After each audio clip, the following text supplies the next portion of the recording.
if you can't tell what this car is straight away, don't worry about it. This is a new model from a brand that hasn't been around very long. This is the Formentor, which is produced by Seat's sub-brand Cupra. Now, the Seat Leon headlights are just one of the clues that Seat and Cupra are very closely related. I don't think the badge really gives that much away, though.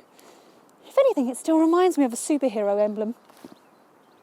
Before I tell you whether this car is worthy of your consideration, make sure you subscribe to the Carbuyer YouTube channel, click on the bell icon, then you get a notification every time a video goes live. And if you like this video, give it a lovely little thumbs up. Good. Cupra has already made versions of the Seat Leon and the Seat Ateca, but the Formentor is the first standalone model, and it's one that's designed to appeal to family SUV buyers after some extra style and performance.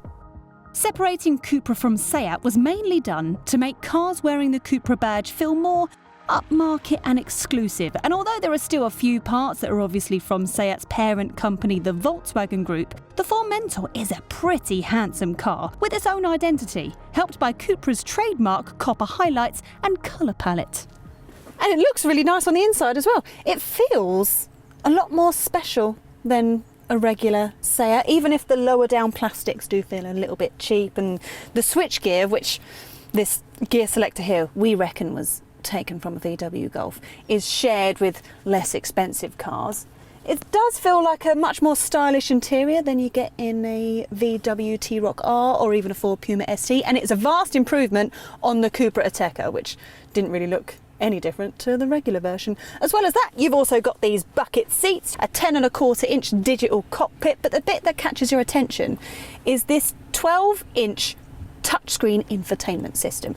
Now, while the graphics are really sharp, it can be a little bit fiddly to use. I think as well, I would also prefer if the screen was more incorporated into the dash rather than perched on the top of it. But hey, you might not mind that, so that's fine. Connectivity is very good as well. We've got wireless Apple CarPlay, Android Auto, wireless smartphone charging, there's 2 USB points, and voice control, which is operated by saying, hola, hola, which makes me feel a little bit Spanish, and it also makes me crave tapas.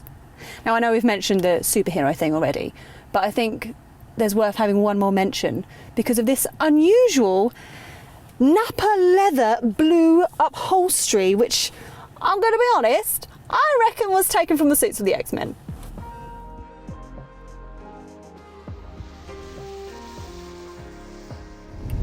Arguably, the most important thing about this car is whether it's fun to drive. Because if it's no different to a normal family SUV, then there's not really any point in paying extra for it. Well, let me tell you, this car is nothing if not very quick in a straight line. 0 to 62 in 4.9 seconds with the help of launch control, and that is thanks to the 306 brake horsepower version of the 2-litre petrol engine. Now, I know that loads of hot hatchbacks can already do similar performance figures. That doesn't really take away how much fun it is to drive in here. Plus, particularly for a family SUV, it's pretty quick. So while you don't have to worry about acceleration, because let's be honest, how much more do you need, greedy guts? What is the Formentor like on corners? Well, surprisingly good, actually. I mean, this car has 4-wheel drive, so there is plenty of traction. It doesn't really lean much on corners either, as much as other SUVs might do. The steering is nicely weighted, and while there isn't much in way of feel, it's not really a big thing in SUVs anyway, it doesn't really take away the fact that you can have a good bit of fun in this car. Now, this button here is to circulate through the driving modes, of which you have Sport, Off-Road, Individual, Comfort and Cupra. Now, if you take Off-Road out of the way, what it does is it gradually makes the car a little bit more aggressive, makes the ride a little bit firmer, makes the steering a little bit weightier, makes the throttle that little bit sharper. Now, Cupra mode is the most hardcore of them all, and I have to say, it's the most fun because it does make it feel razor sharp, but the suspension feels slightly too firm, and even though they have added a bit of weight to the steering, it doesn't really make that much difference, if I'm honest. I would recommend just leaving it in comfort mode. Now, even on these 19-inch wheels and the low-profile tyres, it's actually quite a comfortable ride anyway, which wasn't really a thing in Cupras of old. For now, this 306 brake horsepower 2-litre petrol model is the most powerful Formentor you can buy. A range-topping VZ5 model is due in the UK soon, with 385 brake horsepower 2.5-litre petrol engine, but it will only be made in left-hand drive and in limited numbers, so you'll have to be a dedicated fan to buy one. If you like the look of the car but want to keep running costs in check, 242 brake horsepower and 187 brake horsepower versions of a 2-litre petrol engine are also available, as is a 148 brake horsepower 1.5-litre petrol option. All the Formentor engines are tried and tested across the VW group.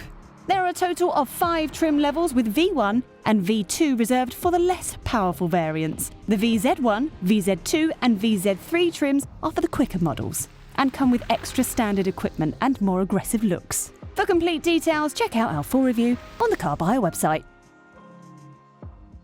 If you want a Formentor as a company car, then choosing one of the 2 plug-in hybrid options, the obvious choice really. They both have a 1.4-litre petrol engine with an electric motor and a 12.8 kilowatt-hour battery. One of them has 201 brake horsepower and the other one has 245. Now, the more powerful version claims official fuel economy of 188 miles per gallon with CO2 emissions of 33 grams per kilometre and a pure electric range of 33 miles. Now, the thing is just like the entry-level petrol model, the acceleration is a lot slower than it is in this. And I can understand and I can see why Cupra have decided to do a plug-in hybrid version. But it just doesn't seem very Cupra. Maybe in the future when there's a pure electric Cupra, that might change things, but yeah. Now, as I mentioned earlier, Cupra make a performance version of the Leon and Ateca, which has a slightly bigger boot because of its boxier shape. Now, the Formentor has a longer wheelbase, so it can be bigger in the back. But I have to say, because of these bucket seats, as a passenger, it can feel a little bit claustrophobic visually. Meanwhile,